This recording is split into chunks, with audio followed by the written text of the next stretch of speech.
Right now, I'm going to introduce to you Warren Zenna. He is the founder, CEO of the CRO Collective. He's got a panel here, and we're going to talk about the challenges they face. Warren, it's all yours. Thank you. Thanks, Mark. How you doing, everyone? Thanks for being here. Hey, G. Hey, Zorian. Hi there. Hi.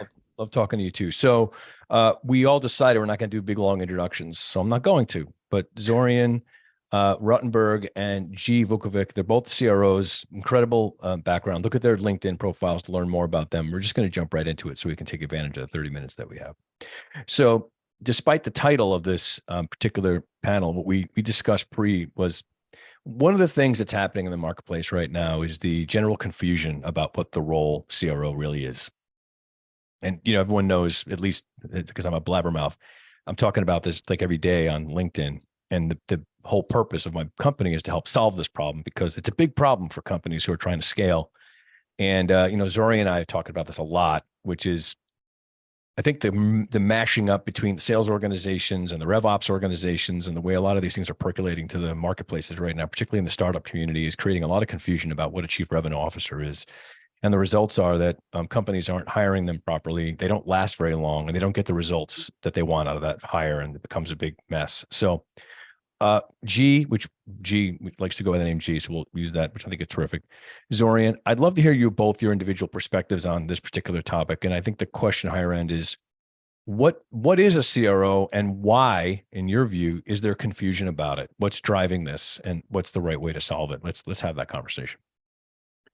Great. Thank you so much for having me here. Yep. Excited to talk about CROs. Definitely have a lot of passion for this. So CROs, the R in the Chief Revenue Officer is the key to the definition of this role. It's revenue, Chief Revenue Officer. I like to think of it as the CEO of all revenue. And revenue is not just sales. Revenue can come from, in fact, it's an entire life cycle of revenue, an entire revenue funnel. Contribution to revenue from marketing, for example, or post new customer acquisition is called expansion sale, which is upsells, cross sells, even renewals. They're also part of revenue. They're not new customer acquisition sales, which means new customer acquisition is typically under VP of sales. And also anything that maintains that revenue, for example, you know, beyond expansion sales, customer success, which is responsible for onboarding customers, product engagement, managing some of those customer processes and relationships. That all falls under the CRO. And it's the position to drive the entire performance of revenue, manage the entire global revenue team, right? And be a leader of the entire revenue team. Now, that's my sort of answer to the point of what is a CRO? Now, why is there confusion? First, let's start with confusion and discern between titles and roles. There are a lot of folks that think about a CRO as a title. And I would like to welcome everybody to consider it as a role with specific responsibilities and objectives. So when it comes to a role, it's back to what I said earlier. You're responsible for the entire revenue.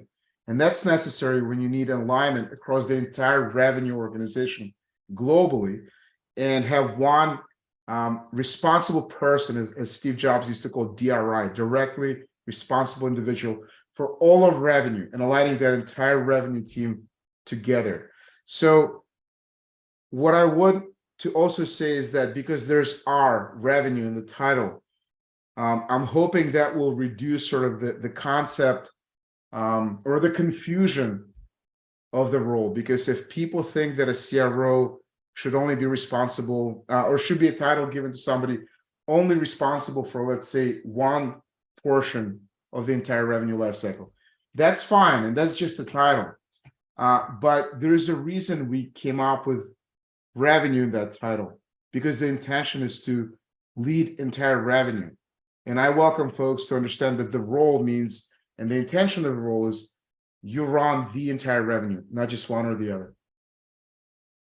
Yeah, I completely agree with that. And I can definitely speak from, and you kind of mentioned on the startups startup side. And I think the confusion is exactly in that, what part of the revenue engine does the company or the leaders, the CEOs consider, right, that to bring together. So in some companies it's just sales, in some companies it's sales and partnerships, in some companies it includes customer success or marketing, any kind of combination. And I think that has created, frankly, this confusion. And as Zorian said, there shouldn't be.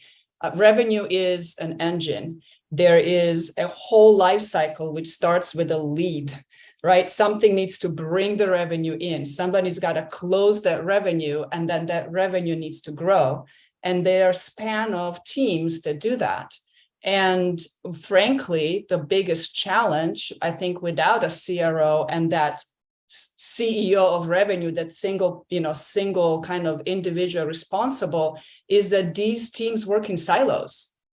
And I've seen this time and time again, and especially for fast growing and scaling companies, just about as you get to the point where you're like ready to rock and roll, like you figure out your ICP, your product market fit, you've grown enough that teams started to be dysfunctional. They started to actually fight. They started, you kind of become your own, barrier to growth simply internally.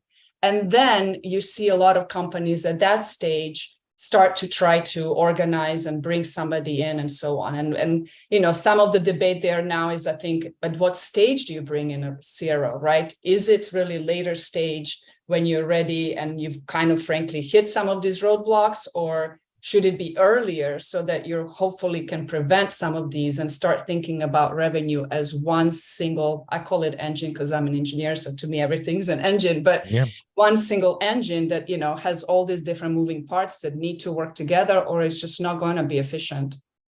So look, this is preaching to the choir here, of course, and you're both spot on and eloquent in your description of it. So the question is then, as we said in our little, kind of preamble we did while we were prepping for this thing, why is it that if I ask, 1,000 people what a CEO is, or 1,000 people what a CMO is, everyone has the same answer. But when I ask 1,000 people what a CRO is, I get like maybe 1,000 answers. Why is that? What happened in the market? What's affecting this? And why is it that you two and me and a lot of people we know this, but so few people that are in important positions don't, and it's creating so many problems? What's affecting this, and what can we do about it? Can I take that, V? Yeah, please. Or at least start with it. That's a really great question. Actually, a really profound question, and one that I haven't thought a priori before this to respond to, but I have three key ideas. One is, so if you look back at the history of the CRO role, in fact, I actually, funny enough, typed it up in ChatGPT. What's the history of the CRO title? Just because everybody's doing ChatGPT today. And it read out something like it began to emerge in the late 90s and early 2000s. That's so interesting. So the role actually has been around for a long time. Why is it all of a sudden that we are talking about this role a lot more in the past maybe decade than ever before? And I think the reason for that is because subscription software, the SaaS industry, the cloud-based software, it lends itself much more to a conversation of managing and leading the entire revenue, unlike sort of legacy software companies with perpetual licenses where you buy like a stack of DVDs, you put it on the shelf and it just collects dust, and you're not really worried about renewal 12 months from now, versus subscription is like every year you have to renew. And the component of post-sales revenue management and retention, renewals, and expansion sales is far more important for the modern software company, subscription software. So the leader who manages the entire revenue lifecycle and aligns everyone across revenue, and not just focusing on new customer acquisition sales, that kind of a leader is much more relevant today than ever before. So it's a new thing. And to your question of why CEO versus CRO, why is the CEO title not confusing, is that while the title and the role have been in discussion since 90s and 2000s, it's much more in demand today. So it's kind of newish in a way, right? And a CEO role has been around forever. The other thing is that there are a lot of sales leaders who have CRO titles, and I think there hasn't been enough of a sort of focused scorecarding on recruiting for a CRO, and the VPs of sales are getting this title promotion that doesn't necessarily align to what the CRO role with responsibilities is. That's another problem. So there's this kind of title shift that doesn't align to the roles and responsibilities. And lastly, I think the other confusion is that there are a lot of other people that want to become CROs because it somehow became kind of a popular, position for one reason or another. Like everybody wants to be a CEO, everybody in go-to-market wants to be a CRO. I'm exaggerating, not everybody, but because of that, I think people who didn't necessarily come with that right experience to match the CRO, the truly complete CRO role, they get that title, and that creates that confusion. And I think ultimately in the next X number of years, that will settle down and CRO will become very clear and defined. And Warren, I know you're leading the way on that. And I think that confusion will go away. G, what do you think? I agree with that. I mean, I do see it. Yes, it's been 90s, I would say more 2000s. So in comparison to like a CEO role, it is a newer role. And what I've seen is actually the progression of it to where it started just as a sales, right? And just the progression in the, importance of sales and revenue at the company and kind of raised at the C-level, to now being expanded more and more into really understanding, to Zorian's point, no, actually, this is a much broader, skill set needed, much broader picture. And it really is total revenue, which contains all of these different. And I think everybody's also, I really have seen a CROs more as this reaction to just inefficiencies in go-to-market teams when they try to work together. The turf wars, we've all been through this. This is every company goes through just finger pointing, you didn't give me good lead, you don't do it enough, etc. And because these teams are just working completely independently. And I've seen that drive more CEOs and more of the investment groups, right, who are advising these CEOs to realize that, okay, this needs to be brought in order. This is all really part of one goal, which is revenue. Where, if you're for a profit company, you are there for revenue, and this is entirely inefficient. So I think that inefficiency, and again, it hits really hard in the scale-ups. It started to make everybody sit back and think and say, like, okay, we got to fix this. And I think that's why you see it now. But we're still not there. I still do see it all over the place in terms of the actual roles, responsibilities. And as we chatted yesterday, what I've seen in the last 5 years is that, and I'm on the startup side and VC side, so that's my role. But I've seen where finally the CRO is becoming a part of the playbook. Yeah, that the investment industry has as they are, helping companies reach their goals. And, that was, I think, the key aspect in terms of, making this a more defined role and a more, I would say, complete role as it should be. Yeah, I think that interesting, I'm sorry, if you don't mind, I think one of the interesting things about what we're hearing you guys both say is that a couple of things. One is, by the way, first of all, historically, the first CEO was 1917 CEO. It was after Henry Ford created the manufacturing model. It was a corporate America was invented, and they needed to create someone who was a chief. But anyway, that's 100 years or so. So, the CRO role, in my view, was always made of clay. It was very easy to shape, and mold towards people's needs. It didn't have as much definition to begin with. Mm-hmm. But, one factor I think that we both sort of all alluded to in these answers, and important that's happening now, aside from what you said, Zorian, which is the emergence of sort of these subscription models, is the fact that also those subscription models are also baked right into the startup funding communities. And the funding communities have much different sort of objectives when they invest money into companies and they want to grow quickly. We saw what happened in the last 20 years all the cheap money that was being flowing into businesses and the ability to see how companies could scale quickly. And that put such an emphasis on sales and growth that CROs were very quickly pushed into sales positions to become leaders of driving this like almost predominant obsession, which no one would argue with the fact that companies should grow, but I think we all agree that it sort of cancerously grew, to a point where it didn't make sense anymore. And I think the CRO role was sort of almost in a way galvanized through that process. And that's why there's a perception in the marketplace that CROs are brought in when evaluations or B rounds come in and they need someone who once sold $250 million worth of X, and they bring that person in to become the big salesperson and not like G so eloquently said, ignoring the ways in which that impacts the company from a silo perspective and the negative aspects of how that works. So there's still a need for this sort of, let's call it like revenue, cross-functional revenue chief, right? And I think that people see these symptoms. They see, oh, my company is fragmented and our marketing organization isn't fitting in and all the stuff that they recognize. But there seems to be still a disconnect that they need someone in charge. And I think I'm going to weigh this one point is I think it has to do with speed. I think that companies are just moving too fast and they don't have another quarter to wait to get their act together. So they'd rather have somebody in there who can just maybe sell their way out of a bad situation as opposed to organize their way out of a situation. And that's where I think part of the issue is I'm seeing anyway. I'm open to your thoughts on that. Yeah, I wanted to comment.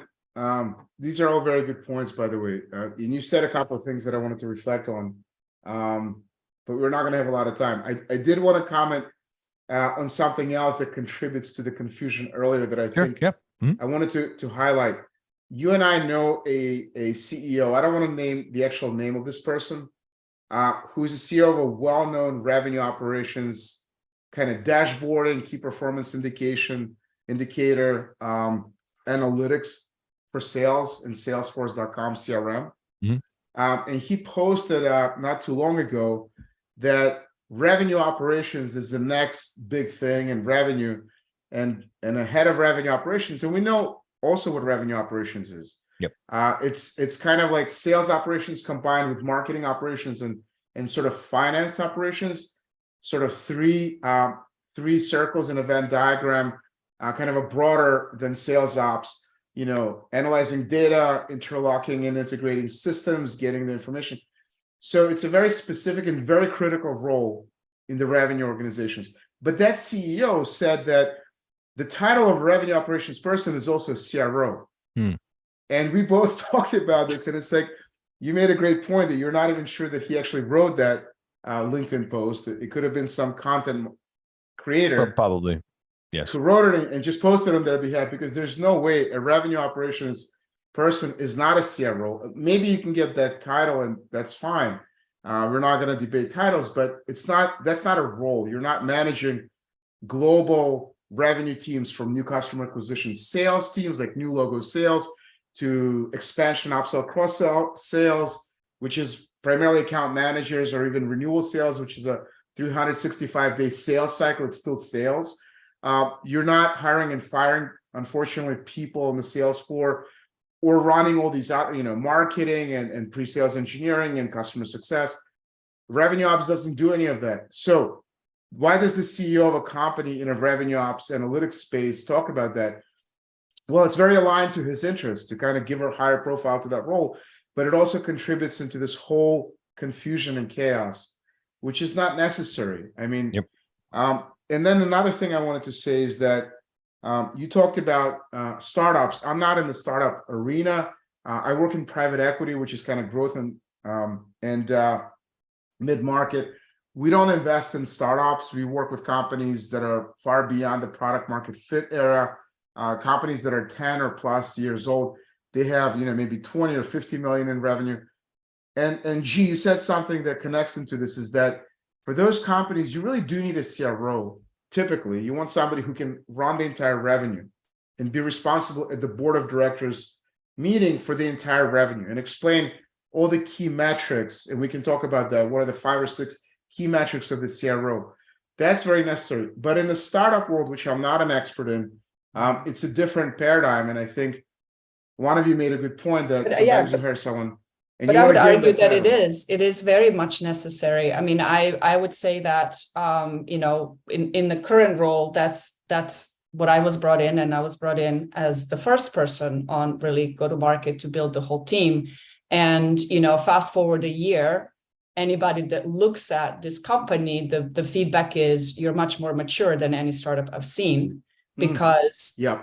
the whole engine is in place. The whole engine is in place. All the Yeah. teams are in place. All the processes are in place. All of, you know, after this is just tuning. So we shaved off a couple of years of running around and trying to figure out and kind of hire by fire hose and then try to, you know, put it all together.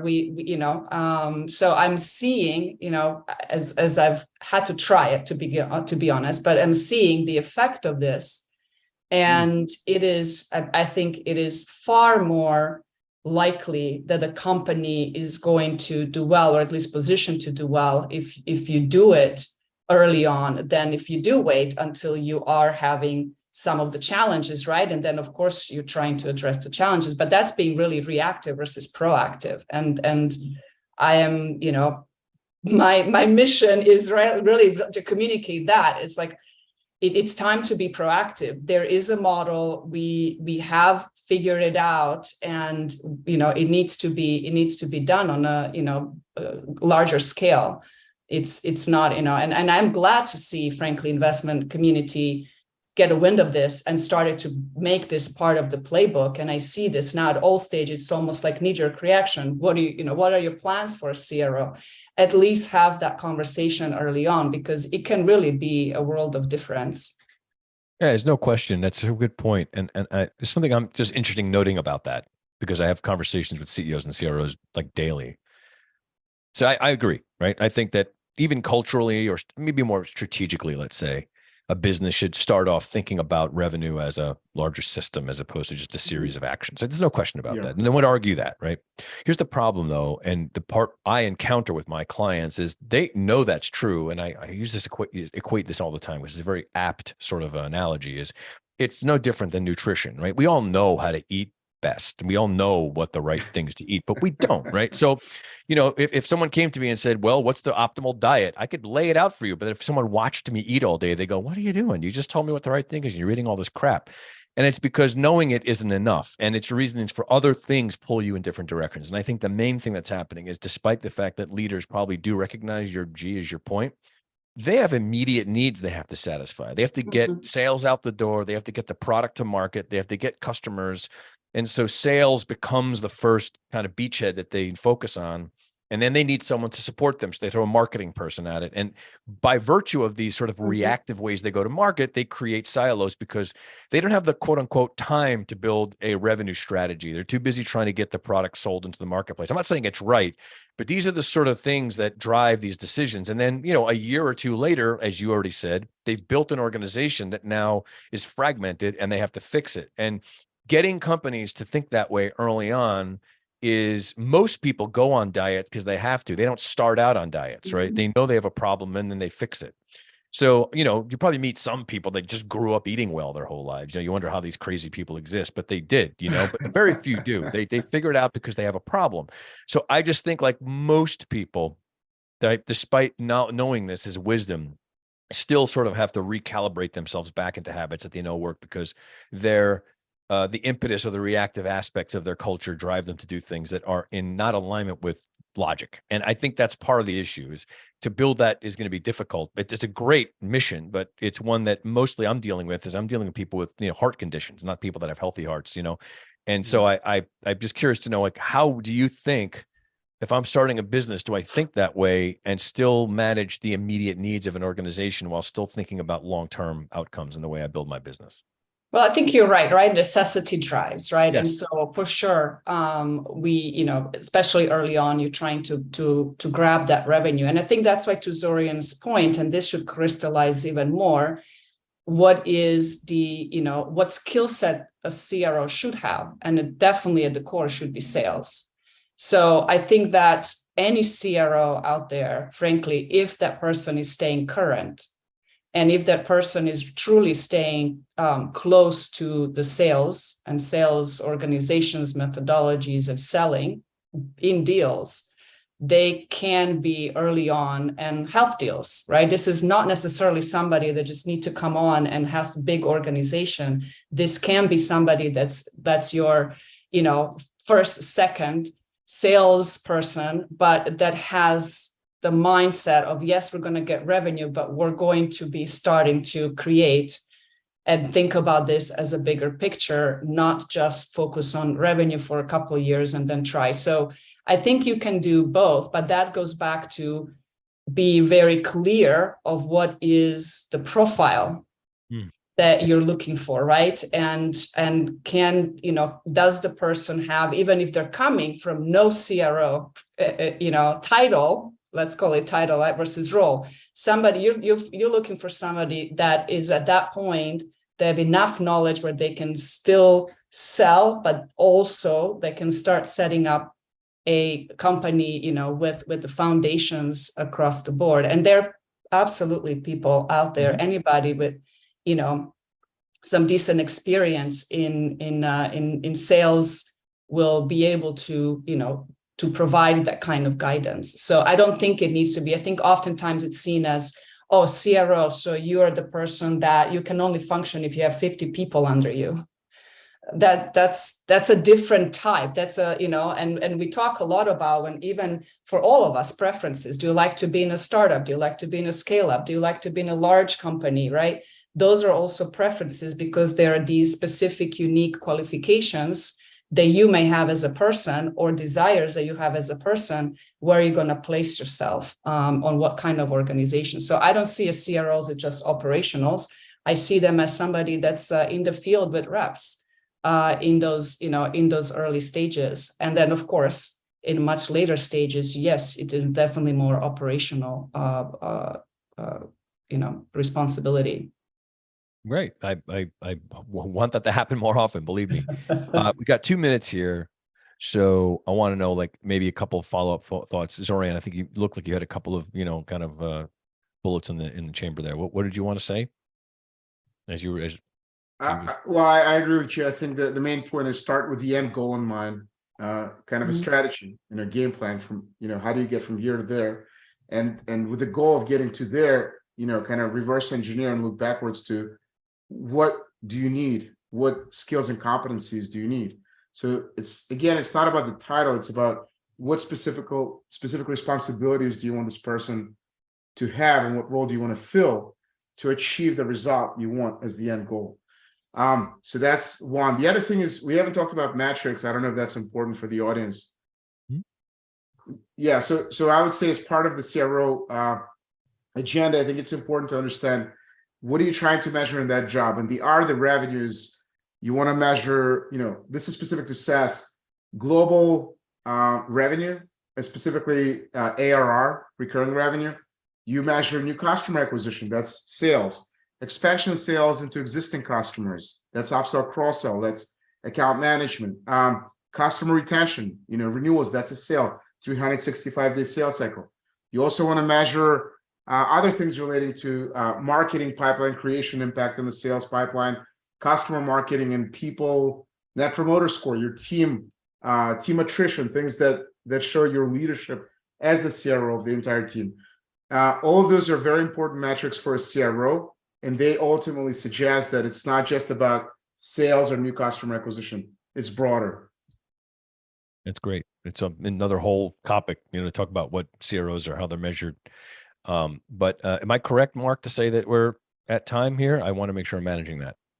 Yes, we are at time, but if G's got a quick comment, love to hear from her. Okay. Real quick to close it out. So absolutely two comments.